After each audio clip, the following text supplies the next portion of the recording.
Hi everyone, thank you for joining me. I want to talk to you today about falsehoods.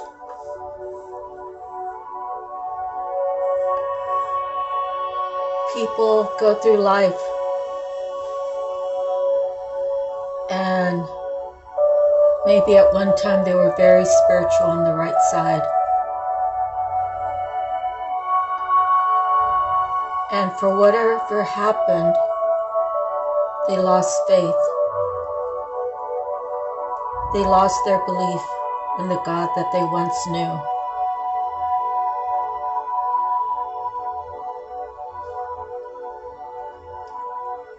I know those kind of people because I was once one of them. I grew up in Guadalupe, California, where my grandparents set roots in the 50s. They built their home, and it still stands today.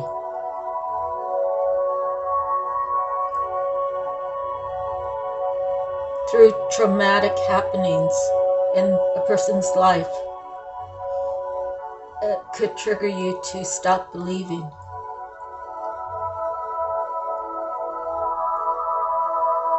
It can trigger you to turn your back on God.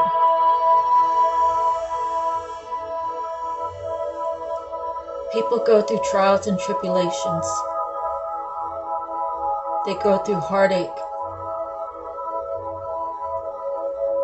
And sometimes there's heartache where you don't feel like there's no one to turn to. There's no one on this earth that will listen and understand exactly what you're saying and how you're feeling.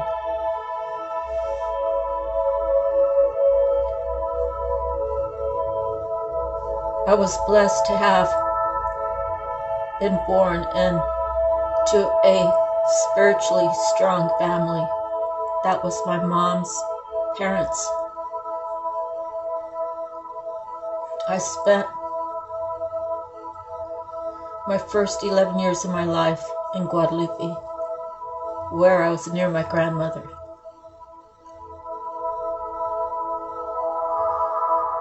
And I've always cherished her.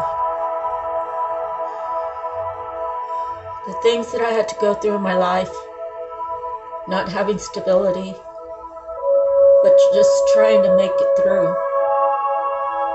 I had to dig deep.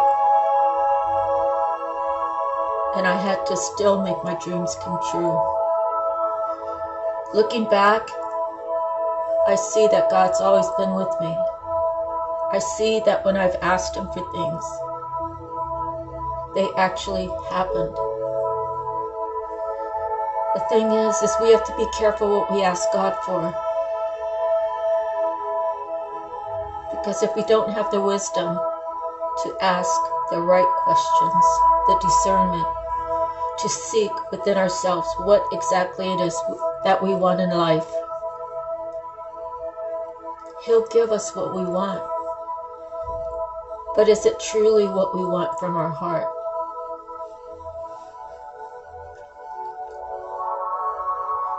So I'm reaching out to y'all today because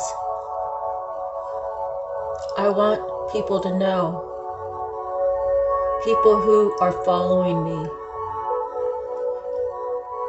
I can't have all good people following me. It wouldn't be natural. I'm supposed to be reaching out to those who need support on their journey to come out of the darkness. So when I began this little talk here, referring to losing faith and losing hope, for someone who had God in their life and focused on God every day, and then for whatever reason they stopped, they put on a mask. They put on a mask to say, I'm still there with God and God is still here with me. when in fact it's a facade to hold the position they had when they were God-loving and God-fearing. So those of you out there who are wearing that false mask, you have to learn to take it off. Learn to deal with your pain. What's inside of you that's keeping you not where you should be, not where you know you should be. For there will be a time when God calls you,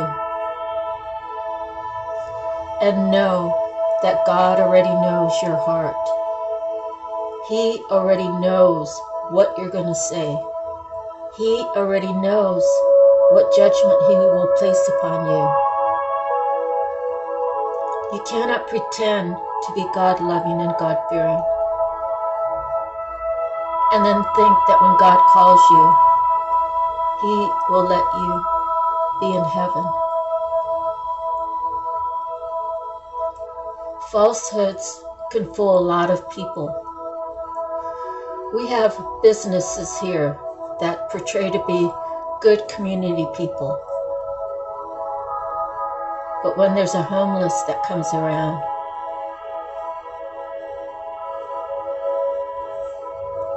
a homeless person, when they're able to feed them, but they turn them away. But to the people that are in their same circle, they see them as something better than that. They don't see how they'll take a homeless person and kick them off their property because there was shelter there during the cold nights. Or a businessman or woman who owns a restaurant and would rather throw the food away than to feed the homeless.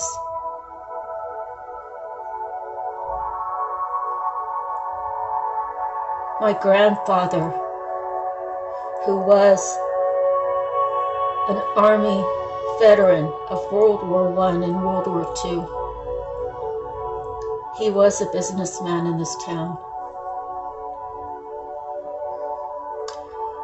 Not so much that I remember, because I was too young when it was given away to another family member and they sold it out from underneath his feet and were gone the next day. In the night they were gone.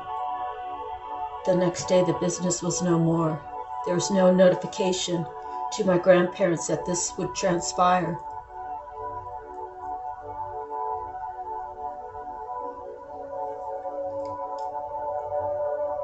So the devil can trick us into believing we can trust people, and their ugliness rears out and you're left with nothing. My grandfather would go. He knew what days the train would stop at the carrot factory, and he would walk down 2 blocks, 2 little small town blocks, which would be equivalent to a third of a city block. And he would get the hobos that came off the train, and he would bring them to his house, bring them inside of his house, and he would feed them, and he would talk to them, and he would inspire them, and he would give them hope, and he even prayed for them that their lives will improve. He used his skill with how he connected with 100 or 1,000 more people. Go see Mr. Smith. Go see Mr. whoever. You have that skill. Tell him I sent you. He'll give you work.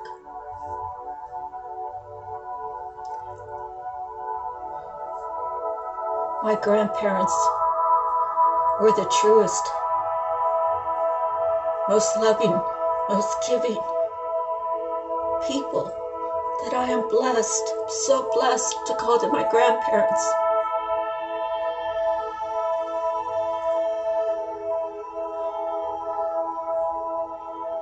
When people do horrid things to make someone not love you, to make someone not trust you, to make someone hackle at you, to belittle you, to demean you. God would never want anyone to treat another person like that. You can't trick God when it's time to go to heaven. You know, there's signs of people who are really disturbed. A guy that would take his roommate's cat and put him in a box that had holes in it and spin the cat around and laugh about it and do it continuously till the cat's hair started falling out. That's a sick mind. How do I know this? That was my first husband. He did it to my girlfriend's cat, and I would beg him to stop. My girlfriend, she asked me, she's like, Mindy's hair's falling out. I don't know what's wrong with her. I couldn't tell her. I didn't want to break her heart. But I told my husband, stop doing that to the cat. So you see, when someone's capable of doing that to an innocent animal, they'll do that to an innocent child, even though it's theirs. How do I know this? My daughter lived through it. He did whatever he could to try to make her hate me. He did whatever he could to keep us apart. He did whatever he could to hurt me, even if it was hurting her first.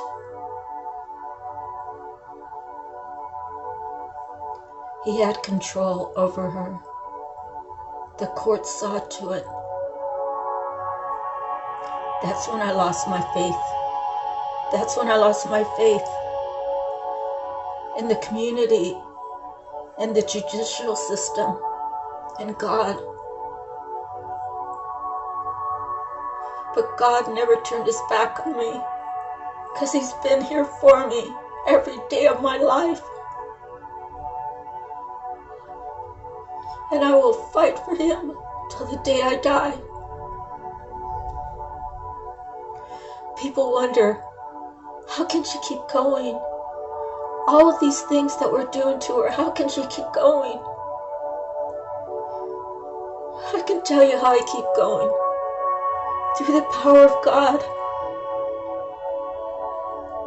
God cannot be stopped. And God will not stop being there for me, and I will not stop speaking up for him. Because through God is the salvation. I see Jesus as my brother. I see Jesus as someone who sacrificed his life for people, for humanity. Jesus is my brother. I know this because I'm a child of God, and so is Jesus. We're all connected.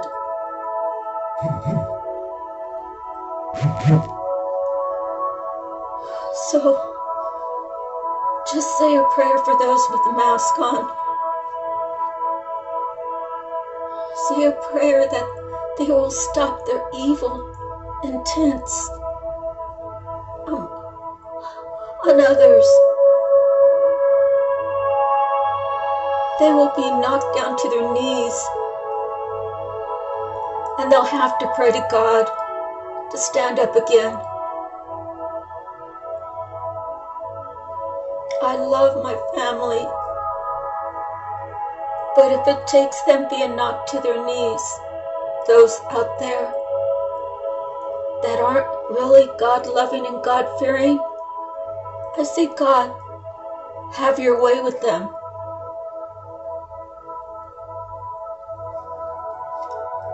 Because I love my family, and I want to see them in heaven. if they have to learn a lesson or 2 or 3 or 4 before they die, it's worth it. It's worth it for them to feel some pain. It's worth it for them to learn some lessons. It's worth it for them to come out of the darkness and stay in the light of God Almighty, the light of our Creator, the light of Spirit, the light of the universe,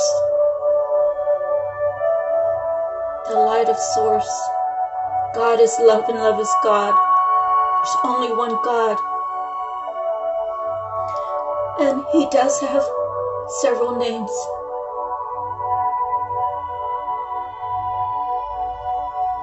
I love you all. Pray for the wicked. Pray for the wicked. Pray for the needy. Pray for the ones that are hurt. Pray for our lost souls. Pray for our handicapped children. Pray for our abused wives and our abused husbands.